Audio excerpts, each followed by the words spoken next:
1er août 1941. Bethpage, Long Island, New York. L'ingénieur en chef Robert Hall était assis dans le siège du pilote tandis que le prototype avançait lourdement sur la piste, son fuselage en forme de tonneau semblant presque trop lourd pour qu'un seul moteur puisse le soulever. Le prototype XTB-1 a tourné vers le ciel et, à ce moment-là, les critiques au sein de la marine ont secoué la tête. Le plus gros avion monomoteur qu'ils aient jamais vu. Trop compliqué, trop lourd, trop ambitieux. Aucun d'entre eux n'aurait pu savoir que cet oiseau disgracieux, considéré par les sceptiques comme un désastre technique imminent, coulerait plus de navires de guerre ennemis que tout autre avion américain de l'histoire. Les mathématiques de la guerre navale étaient sur le point d'être réécrites, non pas grâce à une conception élégante, mais grâce à une efficacité dévastatrice, enveloppée dans un package trop compliqué qui, d'une manière ou d'une autre, fonctionnait mieux que tout ce qui existe dans le ciel. Le voyage jusqu'à ce moment a commencé en mars 1939, lorsque la marine américaine a émis une exigence qui allait défier tous les constructeurs aéronautiques américains. Le Douglas TBD Devastator, introduit en 1937, était déjà obsolète.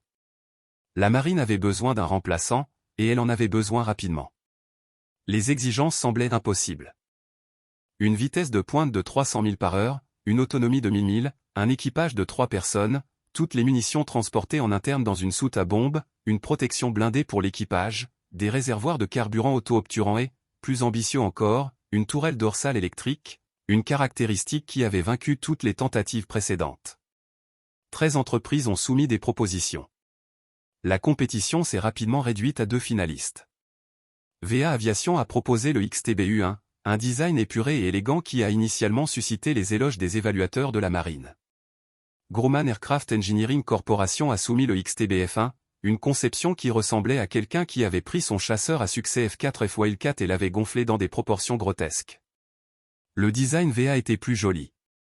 La conception de Grumman était compliquée. Volt a obtenu le contrat initial, mais VA était déjà noyé sous les commandes de son chasseur F4U Corsair. Il ne pouvait pas livrer de bombardiers torpilleurs dans les délais dont la marine avait besoin. Le contrat a été transféré à Grumman et l'équipe de Leroy Grumman s'est retrouvée face à un délai impossible pour construire un avion impossible. Robert Hall, l'ingénieur dans les tranchées, regardait la montagne d'exigences. Tout ce que la marine souhaitait nécessitait d'ajouter du poids, de la complexité et des systèmes qui n'avaient jamais été intégrés avec succès dans un avion porteur. La soute à bombes interne à elle seule était un cauchemar. Il devait être suffisamment grand pour contenir soit une torpille Mark XIII de 22,4 pouces pesant 2000 livres, soit 4 bombes de 500 livres, des grenades sous-marines ou des mines. Les portes des bails devaient fonctionner de manière fiable dans les brouillards salins, les manœuvres à jet élevé et les dégâts de combat. La tourelle motorisée présentait des défis encore plus grands. Les tentatives précédentes de tourelles arrière avaient échoué parce que les systèmes hydrauliques et manuels étaient trop lents, trop peu fiables et trop vulnérables aux dégâts de combat. Grumman a choisi une tourelle à propulsion électrique, misant toute la conception sur une technologie qui n'avait jamais été prouvée au combat. En cas de panne du système électrique, le mitrailleur arrière serait impuissant. Le mécanisme de pliage des ailes a ajouté une autre couche de complexité. Pour s'adapter aux ascenseurs et aux ponts suspendus, les ailes devaient se replier. Mais les ailes des Avengers avaient la plus grande envergure de tous les avions de la marine. 54 pieds entièrement déployés. Leroy Grumman lui-même a résolu ce problème lors d'une réunion de conception. En utilisant une gomme rose pour représenter le fuselage et des trombones comme elle, il a découvert ce qui est devenu connu sous le nom d'Elstow, un mécanisme de pliage à angle composé qui permettait aux ailes massives de se replier vers l'arrière et vers le haut simultanément, réduisant l'envergure à seulement 18 pieds. Le mécanisme nécessitait des systèmes hydrauliques, des goupilles de verrouillage et des renforts structurels qui ajoutaient des centaines de livres. Le moteur Reiter 2608, un 14 cylindres en étoile à 2 rangées produisant 1700 chevaux, était le moteur le plus puissant disponible. Mais même ce monstre avait du mal à soulever l'avion chargé. Poids à vide 10 080 livres. Poids en charge au combat 15,95 livres. Cela a fait du TBF l'avion monomoteur le plus lourd au monde. Les critiques au sein de la marine l'appelaient la bête enceinte. D'autres l'appelaient la dinde. Les noms n'étaient pas des compliments. Le 30 décembre 1940, la marine passa une commande de 286 avions TBF-1, plus de 7 mois avant même que le prototype ait volé. L'urgence était claire. La guerre approchait et la marine avait immédiatement besoin de bombardiers torpilleurs, complications ou non. Le premier vol du prototype, le 1er août 1941, révéla à la fois des promesses et des problèmes. L'avion volait, mais il volait comme un camion, lourd, pesant, rien à voir avec les agiles chasseurs auxquels les pilotes étaient habitués. Les contrôles étaient pâteux. La visibilité était mauvaise pour le pilote. Malgré l'emplacement élevé du cockpit, l'avion exigeait une attention constante, une correction constante, une puissance constante, mais il était stable. Il pourrait transporter son plein chargement. Et les systèmes internes, tous ces systèmes complexes dont les critiques disaient qu'ils échoueraient, fonctionnaient réellement. Puis vint le 28 novembre 1941. Le premier prototype prit feu lors d'un vol d'essai près de Brentwood, New York. Les deux pilotes d'essai, Bob Hall et Gordon Israel, ont réussi à sauter lorsque les flammes ont consumé l'avion. Le prototype s'est écrasé et a été détruit. Les critiques se sont précipitées. La conception était trop élaborée, il y avait trop de systèmes, trop de points de défaillance. La tourelle électrique, les ailes repliables, la soute à bombe massive, tout cela était trop ambitieux. Le programme devrait être annulé. La réponse de Grumman fut d'accélérer. Le deuxième prototype était presque prêt. Les tests se sont poursuivis. Des modifications ont été apportées. Les problèmes ont été résolus grâce à l'ingénierie par force brute. Le 3 janvier 1942, la première production du TBF-1 est achevée. Moins de 5 mois après le crash du premier prototype, moins de 4 semaines après que Pearl Harbor ait fait entrer l'Amérique dans la guerre. Début juin 1942, plus de 100 TBF Avengers avaient été livrés à la marine. 6 de ces avions ont été affectés au Torpedo Squadron 8 pour évaluation. Les dévastateurs de l'escadron étaient déjà déployés à bord du porte-avions Hornet. Les 6 Avengers arrivèrent à Pearl Harbor quelques heures seulement après le départ des porte-avions pour une bataille cruciale près d'un petit atoll appelé Midway. Des volontaires ont été sollicités. 6 équipages ont levé la main. Beaucoup n'avaient jamais quitté la vue de la Terre. Les 6 avions se sont rendus à Midway Island. 4 juin 1942, 7h10. 6 tout nouveaux TBF Avengers ont décollé de Midway Island Henderson Field, dans le cadre de la première vague d'attaque contre la flotte de porte-avions japonais. L'avion était en service depuis exactement 5 mois. Les équipages n'avaient pratiquement aucune expérience du combat. Ils pilotaient le bombardier torpilleur le plus complexe jamais construit, face à la force aéronavale la plus expérimentée au monde. La patrouille aérienne de combat japonaise tomba sur eux comme des loups. Les chasseurs Mitsubishi A6M0 pilotés par des vétérans de Pearl Harbor, de Chine et des Indes néerlandaises ont déchiré les lourds Avengers. L'armement défensif du TBF, une seule mitrailleuse de calibre 50 dans la tourelle dorsale et un canon de calibre 30 en position ventrale, s'est révélé inadéquat contre les attaques déterminées des chasseurs. Les Avengers étaient lents. À la vitesse maximale d'attaque des torpilles, ils pouvaient à peine atteindre 130 000 par heure. Les zéros pouvaient dépasser les 3 cents. 1-1, les Avengers tombèrent. L'avion d'aidant Albert Kyle Nest a encaissé coup sur coup. Des obus de canon de 20 mm ont transpercé les ailes, le fuselage et la queue. Son mitrailleur de tourelle, compagnon machiniste de l'aviation, 3e classe J. Daryl Manning, a été tué sur le coup par un obus de canon dans la poitrine. Son radiement, le radiement de 3e classe de l'aviation Harry Frier, âgé de tout juste 17 ans, a été blessé à la tête et au poignet.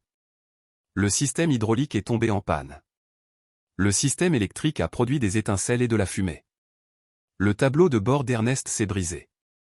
Le sang de son radio blessé a giclé sur le cockpit. Mais le TBF a continué à voler. L'énorme moteur radial, malgré de multiples impacts, a continué à produire de la puissance. Les réservoirs de carburant auto-obturant, l'un de ces systèmes complexes remis en question par les critiques, empêchaient l'avion d'exploser lorsque les balles perçaient les ailes.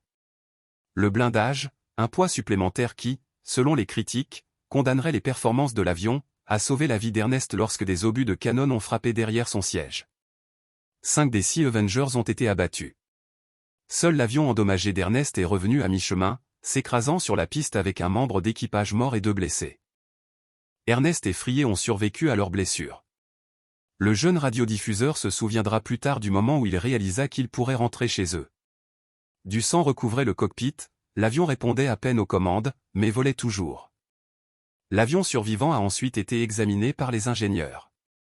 Il avait été touché par au moins 9 obus de canon de 20 mm et 64 obus de canon de 7 balles de mitrailleuse de 7 mm. Presque tous les systèmes majeurs avaient été endommagés ou détruits. La bataille de Midway a été saluée comme une grande victoire américaine. Les Japonais ont perdu 4 porte-avions. Les bombardiers en piqué américains ont reçu la gloire. Les bombardiers torpilleurs, les anciens Devastator et les nouveaux Avengers, subirent des pertes catastrophiques. Mais le sacrifice de l'escadron torpilleur 8 deviendra légendaire. Sur les 15 Devastator lancés depuis Hornet, aucun n'est revenu. 29 hommes ont été tués. Seul Énan George Gay a survécu. Flottant dans l'océan, regardant la bataille se dérouler au-dessus de lui. Les 6 Avengers de Midway ont perdu 5 avions et 9 hommes tués. De tout l'escadron, seuls 3 hommes ont survécu à la bataille.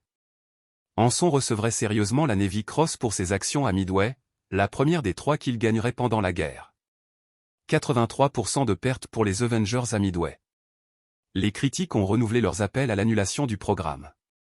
L'avion était trop vulnérable, trop élaboré. Les pertes ont prouvé que c'était un échec. Mais les agents du renseignement qui étudiaient l'avion endommagé sont parvenus à une conclusion différente. Le TBF d'Énan Ernest avait absorbé suffisamment de dégâts pour détruire 10 avions normaux. Pourtant, il était rentré chez lui avec 2 survivants. La tourelle électrique, malgré les dégâts catastrophiques, avait continué à fonctionner jusqu'à ce que le mitrailleur de la tourelle soit tué. Les portes du bombet avaient fonctionné correctement sous le feu. Le mécanisme de pliage de l'aile n'était pas tombé en panne malgré de multiples impacts sur la structure de l'aile. Le moteur droit a tourné pendant 2 heures après avoir été heurté à plusieurs reprises. L'avion n'était pas trop élaboré. C'était trop dur. Chaque système complexe, chaque redondance, chaque sauvegarde avait été conçue dans le TBF exactement pour ce scénario, subir des dégâts et continuer à se battre. L'Avenger, surconçu et sophistiqué, avait ramené son équipage chez lui alors qu'aucun autre avion n'aurait pu survivre.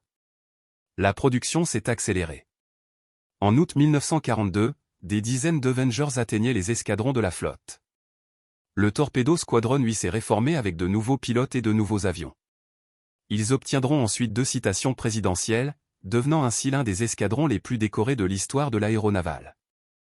Anson Ernest a rejoint l'escadron et a combattu au canal de Guadalajara, gagnant sa 2e Navy Cross. La bataille des Salomon orientales, le 24 août 1942, fut le premier véritable test de la tactique des Avengers avec des équipages expérimentés. 28 TBF des porte-avions Saratoga et Enterprise attaquent la flotte japonaise. 13 Avengers du VT-8 de Saratoga et 15 des Enterprises VT-3 ont coordonné leur approche. Ils ont coulé le porte-avions léger Ryujo avec plusieurs tirs de torpilles. 7 Avengers ont été perdus, mais les survivants ont appris des leçons cruciales. L'avion pourrait subir d'énormes dégâts. La tourelle électrique pourrait engager plusieurs chasseurs simultanément. La soute à bombe interne permettait des changements rapides d'ordonnance. La longue portée permettait des frappes bien au-delà de ce que les précédents bombardiers torpilleurs pouvaient atteindre. Novembre 1942 marque la bataille navale du canal de Guadalajara. Le corps des marines et les Navy Avengers ont joué un rôle clé dans le naufrage du cuirassé japonais, un mastodonte de 37 000 tonnes qui avait été paralysé lors des combats nocturnes. Les Avengers ont lancé des torpilles sur le géant à la dérive, prouvant que cet avion complexe pouvait tuer des vaisseaux capitaux. Mais la transformation la plus remarquable s'est produite dans l'océan Atlantique, loin des gros titres des journaux du Pacifique. L'Allemand U-Boot gagnait la guerre du tonnage, coulant les navires marchands alliés plus vite qu'ils ne pouvaient être remplacés. L'introduction de petits porte-avions d'escorte assurait une couverture aérienne au convoi, mais les avions existants étaient inadéquats pour la guerre anti-sous-marine. L'Avenger, avec sa grande soute à bombe, sa longue portée et sa capacité à transporter un radar, s'est révélé parfait pour ce rôle. La variante TBF-1D équipée du radar de recherche de surface ASB pourrait détecter l'U-Boot en surface la nuit ou par mauvais temps. La grande soute à bombe pouvait transporter des grenades sous-marines, des bombes, des torpilles acoustiques et la torpille top secrète Mark 24 Foaming. Les Avengers opérant à partir de porte-avions d'escorte commencèrent à traquer U-Boot avec une efficacité dévastatrice. L'avion conçu pour couler les cuirassés chasse désormais les sous-marins. Les tactiques étaient élégantes dans leur simplicité. Les Avengers équipés d'un radar patrouilleraient devant les convois, à la recherche de U-Boot à la surface. Lorsque le contact était établi, l'Avenger attaquait avec des grenades sous-marines et des roquettes, forçant le sous-marin à plonger. Une fois immergé, la vitesse du U-Boot est passée de 18 nœuds à 8 nœuds. L'Avenger tournait au-dessus de nous, larguant son abois pour suivre le sous-marin submergé tout en faisant appel à des escortes de destroyers pour le tuer. Si le sous-marin tentait de faire surface et de fuir, l'Avenger attendrait avec davantage de grenades sous-marines. Si le sous-marin restait submergé, les destroyers arriveraient. De mai 1943 à mai 1945, des Avengers volant à partir de porte-avions d'escorte américains coulèrent ou aidèrent à couler 35 U-boats dans l'Atlantique. Les British Avengers, que la Royal Navy a désigné Tarpon et plus tard Avenger, ont ajouté au décompte. Le nombre total de sous-marins tués a atteint environ 30 en comptant les opérations du Pacifique contre les sous-marins japonais. Aucun autre avion ne s'est approché de ce record. Les systèmes radars sophistiqués, la grande baille interne pouvant transporter plusieurs types d'armes, la longue autonomie permettant des patrouilles de 8 heures, tout cela s'est combiné pour créer le tueur de sous-marins le plus efficace de la guerre. L'année 1944 a amené l'Avenger à son apogée. À cette époque, près de 10 000 exemplaires avaient été construits. La division Eastern Aircraft de General Motors avait repris la majeure partie de la production, produisant 7546 téraoctets manqués, tandis que Grumman construisait 2290 TBFS. La transition avait été remarquable. Lorsque Grumman a dû se concentrer sur la production du nouveau chasseur F6 FL4, ils ont livré un TBF de démonstration à General Motors, entièrement maintenu par des vis à tôle. Ce PK Avenger, du nom du fabricant de vis Parker Callon, a permis aux ingénieurs de GM de démonter l'avion pièce par pièce et de le repenser pour une production de masse de style automobile. Le roi Grand doutait que GM puisse construire ne serait-ce qu'un seul Avenger. Au lieu de cela, GM en a produit plus de 3 fois plus que Grumman lui-même. La variante TBM3, dotée d'un moteur R26020 plus puissant produisant 1900 chevaux, a commencé à atteindre les escadrons au milieu de 1944. La puissance supplémentaire a permis de compenser le poids du nouvel équipement radar, du bras supplémentaire et une capacité de carburant accrue. La bataille de la mer des Philippines en juin 1944 a mis en valeur tout ce que l'Avenger pouvait faire. L'engagement, appelé plus tard le Great Mariana Turkey Shoot, a décimé l'aviation japonaise. Les chasseurs américains ont abattu plus de 250 avions japonais en une seule journée. Mais le véritable test est venu après. L'amiral Mark Mitchell apprit que la flotte de porte-avions japonais se retirait à une distance extrême. Plus de 200 Avengers ont participé à la mission au-delà des ténèbres. Le pari désespéré de Mitchell est d'attraper l'ennemi en fuite. La frappe a été lancée en fin d'après-midi, sachant que de nombreux avions reviendraient dans l'obscurité. Les Avengers du porte-avions Belleau ont coulé le porte-avions Legeo, frappant le navire japonais avec des torpilles dans des conditions météorologiques qui se détérioraient et où la lumière diminuait. 247 marins japonais sont morts lorsque le Yo a chaviré. De nombreux Avengers sont tombés en panne de carburant lors du vol de retour, s'amérissant dans l'océan ou s'écrasant sur les ponts des porte-avions dans l'obscurité totale. Mitchell a ordonné à tous les navires de la flotte d'allumer les lumières, brisant ainsi tous les protocoles d'interdiction pour guider l'avion vers chez lui. 80 pilotes et membres d'équipage ont été perdus, mais la mission a prouvé que l'Avenger pouvait opérer dans des conditions qui cloueraient au sol d'autres bombardiers. La longue portée, les moteurs fiables, la cellule robuste, tout cela a contribué à des missions qui auraient dû être impossibles. Octobre 1944 a eu lieu la bataille du Golfe ultérieure, la plus grande bataille navale de l'histoire. Plus de 200 000 personnes y ont participé. Les forces japonaises ont engagé la quasi-totalité de leur flotte restante dans une tentative désespérée de détruire la force d'invasion américaine à Ley. La bataille s'est étendue sur des centaines de kilomètres d'océan, impliquant 4 engagements distincts sur 3 jours. Environ 400 Avengers ont participé à toutes les phases de la bataille. L'engagement de Samar est devenu l'un des affrontements les plus dramatiques de l'histoire navale. 6 porte-avions d'escorte, 3 destroyers et 4 destroyers. Les escortes faisaient face à 4 cuirassés japonais, 6 croiseurs lourds, 2 croiseurs légers et 11 destroyers. Les porte-avions d'escorte désignés Taffy 3 transportaient des Avengers et des Wildcats conçus pour le soutien au sol et non pour l'engagement de la flotte. Lorsque la force centrale de l'amiral Théo Carita apparut à l'horizon à l'aube du 25 octobre, les Américains étaient en infériorité numérique et en armes. Catastrophiquement. Le lieutenant-commandant Edward Huxable, commandant du 10e escadron composite de la baie de Gambie, a dirigé ses Avengers dans des attaques continues contre les énormes navires japonais. Les Avengers n'avaient pas de bombes perforantes. Beaucoup n'avaient pas de torpilles, ayant été chargés pour des missions de soutien au sol. Ils ont quand même attaqué, effectuant des courses répétées avec les munitions qu'ils transportaient. Certains pilotes ont effectué des essais sans armes du tout, essayant de distraire les artilleurs japonais et de gagner du temps pour que les porte-avions s'échappent. Les petits destroyers chargèrent les cuirassés japonais lors d'attaques suicidaires à la torpille. Les Avengers se sont coordonnés avec eux, attaquant simultanément dans plusieurs directions. La baie de Gambie a été touchée à plusieurs reprises et a coulé, emportant avec elle plus de 100 hommes. Mais la férocité de la défense américaine a convaincu l'amiral Kurita qu'il affrontait des porte-avions de flotte dotés de groupes aériens complets, et non des porte-avions d'escorte. Après avoir coulé la baie de Gambie et 3 destroyers, le Kurita se retira par le détroit de San Bernardino, abandonnant l'attaque contre la flotte d'invasion. Les Avengers de Taffy III avaient contribué à repousser la flotte de surface la plus puissante que le Japon ait envoyée en mer depuis Midway. Ils l'avaient fait sans armes ni entraînement pour une telle mission, prouvant ainsi la polyvalence de l'avion dans les circonstances les plus désespérées. Le 24 octobre 1944, la veille des combats d'été, des vagues d'avions américains attaquèrent le super cuirassé Musashi alors qu'il tentait de transiter par la mer de Sibuan. Le Musashi était le plus grand cuirassé jamais construit, déplaçant plus de 72 000 tonnes, armé de 9 canons de 18 pouces protégés par un blindage allant jusqu'à 16 pouces d'épaisseur. Les concepteurs japonais avaient déclaré le navire insubmersible. L'attaque a commencé à 10h27 du matin. 259 avions lancés en 6 vagues depuis 4 porte-avions américains ont convergé vers l'énorme navire. Les Avengers ont réussi des tirs de torpilles dans plusieurs directions. Le nombre exact reste controversé, les estimations allant de 10 à 19 torpilles frappant leur cible. 10 coups à bâbord et 9 à tribord représentent un chiffre communément cité, bien que les sources japonaises en rapportent 11 au total. Chaque torpille transportait 600 livres d'explosifs Torpex, bien plus puissants que le TNT standard. Les bombardiers de plongée Curtiss SB-2C et le Divé ont ajouté 17 bombes. Peu après 19h30, le Musashi chavire et coule, emportant avec 8023 membres de son équipage. Le plus grand cuirassé jamais construit avait été tué par un avion et les Avengers avaient porté des coups critiques. 5 mois plus tard, le 7 avril 1945, le navire jumeau du Musashi, le Yamato, effectuait son dernier tri.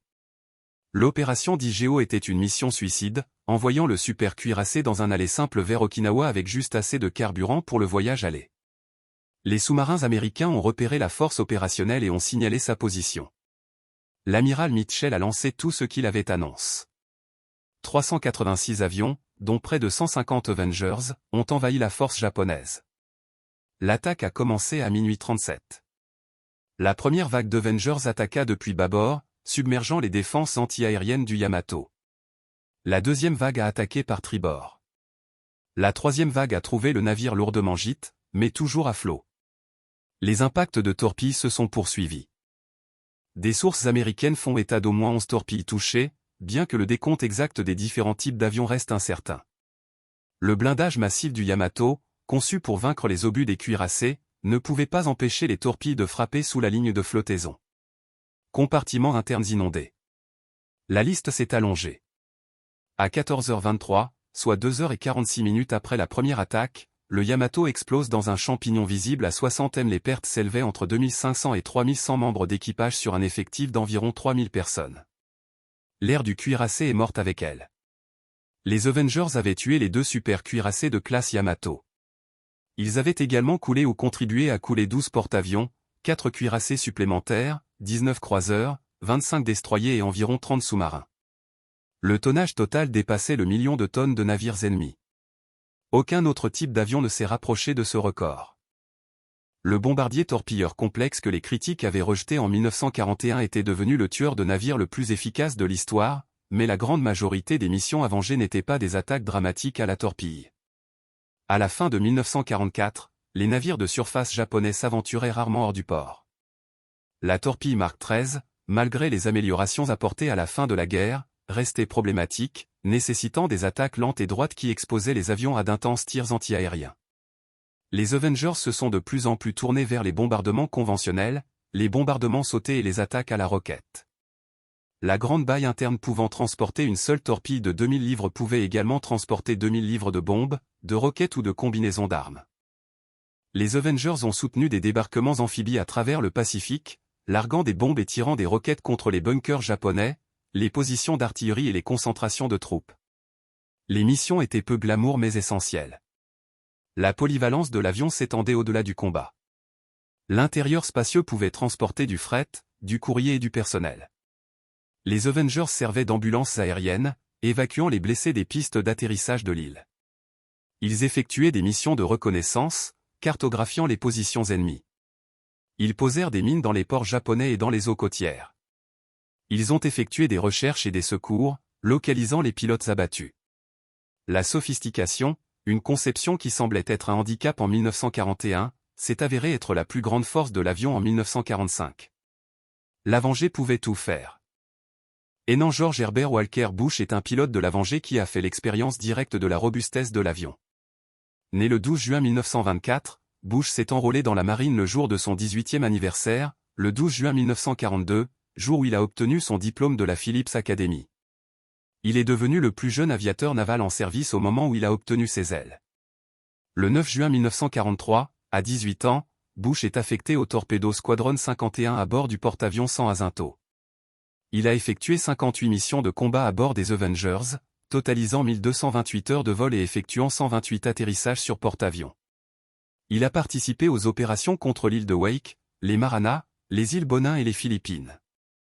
Le 2 septembre 1944, Bush, 19 ans, pilotait son TBM Avenger nommé Barbara en hommage à sa fiancée du porte-avions San Jacinto lors d'une mission de bombardement contre des installations japonaises sur Chichi.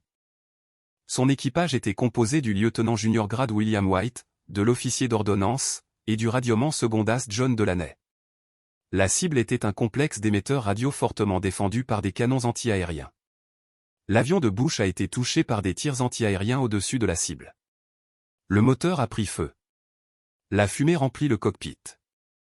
Malgré l'incendie, Bush a poursuivi l'attaque et a terminé son bombardement, touchant les installations radio. Alors que les flammes se propageaient à travers le fuselage, Bush a donné l'ordre de renflouer l'appareil.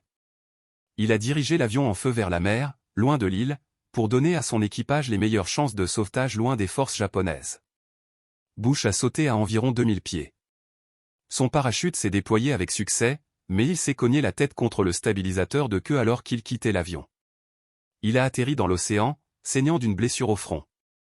Lorsqu'il a fait surface, il n'a vu aucun signe de ses deux membres d'équipage. Ni White ni Delaney n'ont survécu. Leurs parachutes ne se sont pas déployés correctement. Bush a gonflé son radeau de sauvetage et s'est éloigné désespérément de Shishima. Des bateaux japonais sont sortis de l'île à sa recherche.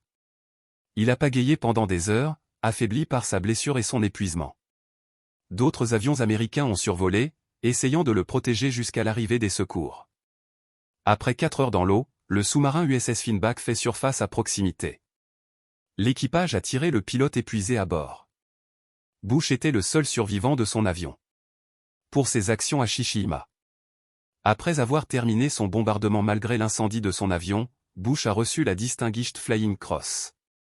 Il viendrait à terminer sa tournée de combat, puis est revenu aux États-Unis en tant qu'instructeur de vol. Après la guerre, Bush deviendra membre du Congrès, ambassadeur auprès des Nations Unies, directeur de la Central Intelligence Agency, vice-président et enfin 41e président des États-Unis. En 2009, la marine a mis en service le porte-avions à propulsion nucléaire USS George H.W. Bush, désigné CVN 77 en son honneur. Bush a effectué 58 missions de combat à bord des Avengers, enregistrant 1228 heures de vol et effectuant 128 atterrissages sur porte-avions. Il a fait l'expérience de ce que des milliers d'autres pilotes Avenger ont appris. L'avion était complexe, exigeant et impitoyable envers les erreurs. Mais lorsque les dégâts du combat se produisaient, lorsque les tirs ennemis frappaient, lorsque les systèmes tombaient en panne, la conception sophistiquée vous maintenait en vie. La redondance, la suringénierie, les multiples sauvegardes, tout cela a contribué à ramener les équipages chez eux. Les statistiques racontent une histoire que les critiques ont refusé de voir. Près de 10 000 Avengers livrés. Plus de 46 000 sorties de combat effectuées. Total des pertes au combat 729 avions. Le taux de perte 58% par type était parmi les plus bas de tous les avions de combat de la guerre. Les tirs d'avions anti-aériens ont causé 422 pertes. Les combats aériens n'ont représenté que 47 pertes. Les accidents opérationnels, principalement des incidents d'atterrissage sur les ponts des porte-avions, représentaient 260. Les systèmes élaborés qui étaient censés échouer le sont rarement. L'avion trop lourd pour être combattu s'est avéré trop difficile à tuer. La comparaison avec d'autres bombardiers torpilleurs révèle la domination des Avengers. Le Nakajima B5NK japonais, qui avait dévasté Pearl Harbor, était obsolète en 1943, manquant de vitesse, de portée et d'armure défensive pour survivre contre les chasseurs américains. Le ferry Swordfish britannique, malgré son statut légendaire, était un biplan recouvert de tissu qui n'a survécu que parce qu'il opérait dans des environnements où les chasseurs modernes étaient rares. L'américain Douglas TBD Devastator a été abattu à mi-chemin escadron de torpilles. 8 Devastator volants du Hornet ont perdu les 15 avions et les 29 membres d'équipage lors de leur attaque. L'Avenger effectuant la même mission le même jour a ramené un avion chez lui avec 2 survivants. Ce TBF battu a prouvé ce qui allait devenir la norme. Capacité de survie grâce à une ingénierie robuste. Le Curtiss SB-2 CLDV, le bombardier en piqué de la marine, a souffert de problèmes mécaniques constants tout au long de la guerre. Les pilotes l'appelaient la bête, et ce nom n'était pas affectueux. La complexité des LDV a conduit à des échecs. La complexité des Avengers a conduit à la redondance. La différence était la philosophie. Curtiss a essayé de fabriquer un avion élaboré qui était à peine assez bon. Grumman a fabriqué un avion élaboré qui était bien meilleur que nécessaire, puis l'a rendu encore plus résistant. L'analyse d'après-guerre a révélé la vérité la plus profonde. L'Avenger a réussi non pas malgré sa complexité, mais grâce à elle. Chaque système complexe servait à plusieurs fins. La grande soute à bombe qui ajoutait du poids et de la complexité permettait à l'avion de transporter des torpilles, des bombes, des grenades sous-marines, des mines, des équipements radars, des torpilles acoustiques, des caméras de reconnaissance, du carburant auxiliaire, des réservoirs et du fret. Aucun autre avion n'avait cette flexibilité. La tourelle électrique, dont les critiques disaient qu'elle tomberait en panne, s'est avérée plus fiable que les systèmes hydrauliques et a permis un suivi plus rapide des chasseurs attaquants. Le mécanisme de pliage stowing qui ajoutait du poids et des pièces permettait aux gros avions de s'adapter à de petits porte-avions d'escorte, multipliant ainsi le nombre de navires pouvant faire fonctionner des Avengers. Le stowing lui-même représentait un triomphe d'ingénierie innovante. Le roi Grumman a conçu le design lors d'une réunion en utilisant des matériaux simples à portée de main. Il a pris une gomme rose pour représenter le fuselage et y a collé des trombones en guise d'aile. En expérimentant différents angles, il a découvert un point de pivotement composé qui permettait aux ailes de se replier simultanément vers le haut et vers l'arrière. Le mécanisme résultant, appelé stowing, a réduit l'envergure de 54,2 pouces à environ 18 pieds une fois replié. Cette conception ingénieuse a permis à l'énorme Avenger de s'adapter aux ascenseurs même des plus petits transporteurs d'escorte. L'aile stow est devenue une caractéristique emblématique des avions Grumman pendant des décennies, apparaissant sur le Hellcat, le Berka, le Cougar et finalement le 2 Hawkeye. La construction robuste qui a rendu l'avion lourd a sauvé d'innombrables vies. Les Avengers ont absorbé des dégâts qui détruiraient d'autres avions et ont continué à voler.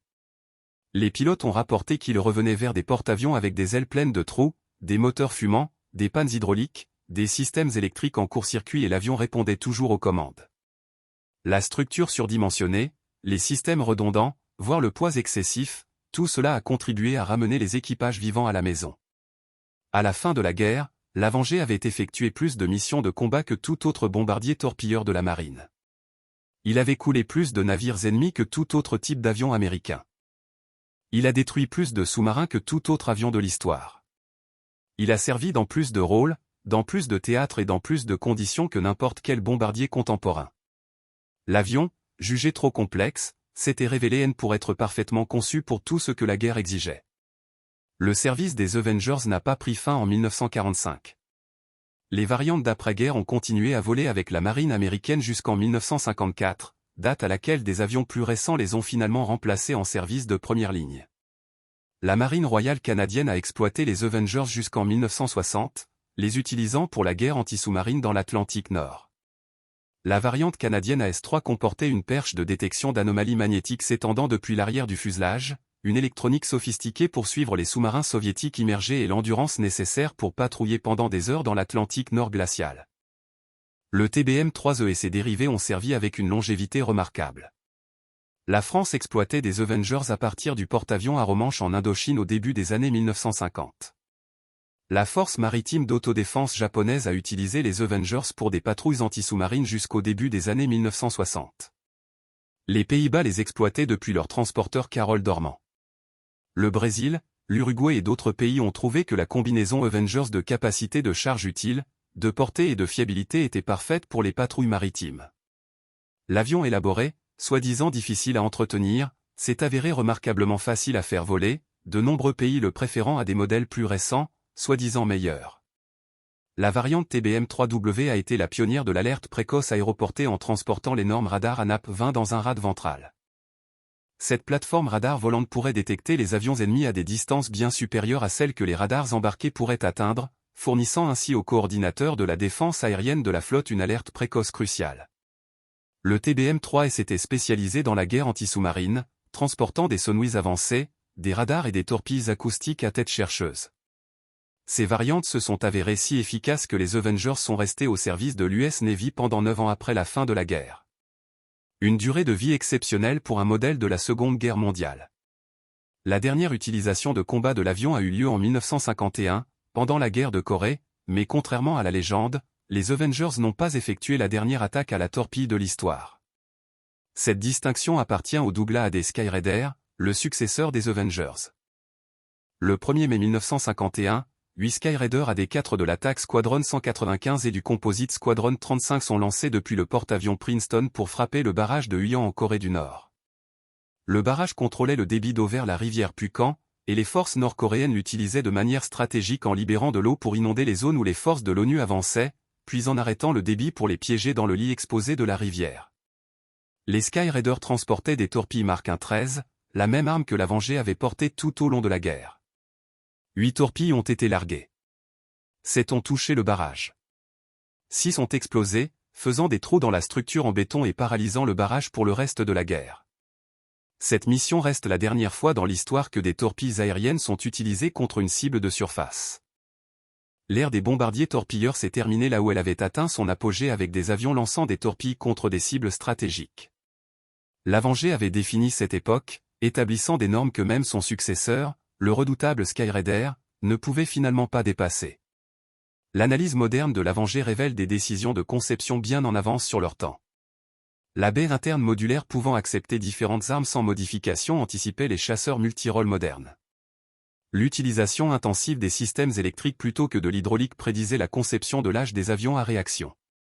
L'accent mis sur la capacité de survie de l'équipage plutôt que sur les performances pures préfigurait la philosophie de l'aviation militaire pour les 70 prochaines années. L'intégration des équipements radars, radio et de guerre électronique dans une seule cellule a créé le modèle de l'aviation navale moderne. William Schwendler, Leroy Grumman, Robert Hall et l'équipe d'ingénierie de Grumman Aircraft n'avaient pas seulement construit un bombardier torpilleur élaboré. Ils avaient construit l'avenir de l'aéronaval enveloppé dans un fuselage en forme de tonneau que les critiques qualifiaient de laid. Ils avaient prouvé que la capacité de survie pouvait être intégrée à un avion grâce à la redondance et à une construction robuste. Ils ont démontré que la polyvalence comptait plus que la spécialisation. Ils avaient montré que le confort et les capacités de l'équipage permettaient le succès de la mission bien plus que les chiffres bruts des performances. La philosophie de conception qui a créé l'Avenger a influencé l'aviation navale américaine pendant des décennies. L'accent mis sur le rapatriement des équipages vivants est devenu un élément central de la conception des avions de l'US Navy. L'accent mis sur la capacité multi-rouleau a façonné les exigences futures. L'intégration de systèmes électroniques et d'armes avancées a établi des modèles qui se poursuivent aujourd'hui. L'Avenger n'était pas seulement un avion à succès de la Seconde Guerre mondiale. Il s'agissait d'un modèle sur la façon de construire des avions de combat capables de s'adapter, de survivre et d'accomplir diverses missions. Les chiffres parlent d'eux-mêmes. 12 porte-avions ont coulé ou contribué à couler. 6 cuirassés, dont les 2 plus grands jamais construits. 19 croiseurs, 25 destroyers, environ 30 sous-marins, plus de 500 navires marchands, 1 million de tonnes de navires ennemis envoyés au fond, 729 avions perdus sur près de 10 000 construits, 46 000 sorties de combat, un taux de perte de 1,58%, le taux de mortalité le plus élevé de tous les temps. Avions américains pendant la Seconde Guerre mondiale, mesurant les navires coulés par avion perdu. Les concepteurs qui ont créé ce record n'ont jamais eu l'intention de construire le plus bel avion. Ils n'ont jamais essayé de construire l'avion le plus simple. Ils ont construit l'avion le plus efficace et l'efficacité exigeait de la sophistication. Chaque système, chaque redondance, chaque sauvegarde, chaque once de poids supplémentaire a contribué à la mission. Les critiques qui n'y voyaient que des complications n'ont pas compris le but de chaque décision. Cet avion n'a pas été élaboré par souci de complexité. C'était sophistiqué parce que la guerre est imprévisible et que la survie nécessite une préparation à chaque éventualité. La réussite de la production elle-même mérite d'être reconnue. 9836 Avengers ont été construits en seulement 3 ans. Au pic de production, les usines livraient plus de 200 avions par mois. General Motors, une entreprise qui n'avait jamais construit un seul avion avant la guerre, est devenue le principal constructeur grâce à des techniques de production innovantes. La transformation des usines automobiles en usines aéronautiques, réalisée en quelques mois, démontre la capacité industrielle américaine à son apogée. Les mêmes ouvriers à la chaîne qui avaient construit les Chevrolet construisaient désormais des bombardiers torpilleurs, travaillant en 3 équipes pour répondre aux demandes de la marine. La polyvalence opérationnelle des Avengers s'est avérée tout aussi impressionnante. Au-delà des fameuses attaques à la torpille, les Avengers ont effectué plus de missions en larguant des bombes conventionnelles que des torpilles. Ils ont été les premiers à mener des opérations nocturnes utilisant le radar pour rechercher et attaquer des cibles dans l'obscurité totale. Ils ont effectué des opérations de recherche et de sauvetage au combat, sauvant des centaines de pilotes abattus dans le Pacifique. Ils servaient d'ambulances aéroportées, évacuant le personnel grièvement blessé des batailles insulaires. Ils livraient des fournitures aux garnisons isolées. Ils ont photographié les installations ennemies à des fins d'analyse du renseignement.